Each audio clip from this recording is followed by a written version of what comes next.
நண்பர்களே வணக்கம். நம்ம வீட்டுக்கு பின்னாடி முருங்கை மரம் இருக்குது. அந்த முருங்கை மரத்தில் காய் நீளமாக இருக்குது. அதை பொறிக்கலான்ட்டு ஒரு பிளான் பண்ணி மேலே போய் பொறிச்சிட்ருக்குறேன். பாருங்கள் காய் எந்த அளவுக்கு இருக்குதுன்னு. பெருசு பெருசாக இருக்குது, நீளமாக இருக்குது காய்.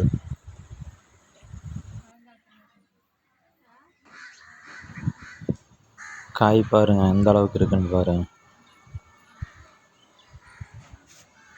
சூப்பராக இருக்குங்க காய். அப்படியே கீழே தொங்கிட்டு இருக்கு பாருங்க. ஜூம் பண்ணி காட்டுறோம் பார்த்துங்க எந்த அளவுக்கு இருக்குங்க காய். தெளிவாக இருக்குங்க காய்.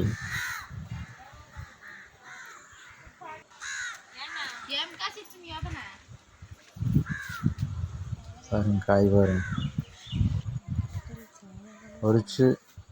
பொரிச்சாச்சு. அதை பாருங்க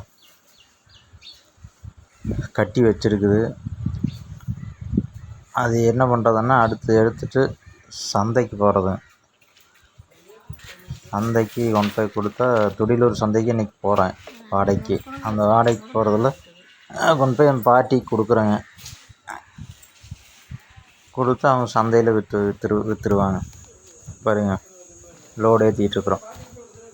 வாழைத்தண்டு, கீரை,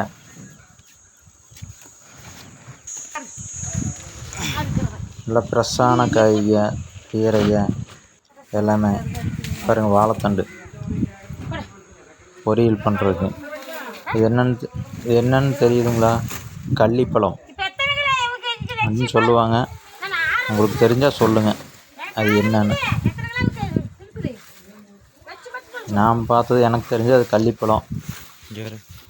பாருங்கள் இந்த ஐயா தான் பொறிச்சிட்டு வந்தார். பொறிச்சு கையிலையெல்லாம் முள்ளெல்லாம் ஏற்றி பூரா பொடி பொடியாக இருக்கும் முள். அந்த முள் பூரா கையில் ஏறி கையை சாப்பிட முடியாமல் ஆயிடுச்சு. அந்த அளவுக்கு ஆயிடுச்சுங்க. பாருங்கள் லோடு ஏற்றியாச்சு. பாருங்கள் கீரையில் எப்படி இருக்குன்னு பாருங்கள். அப்புறம் எல்லாமே ஒரிஜினாலிட்டியாக இருக்கும் காய்கறியை. துடியலூருக்கு வர்றதுங்க.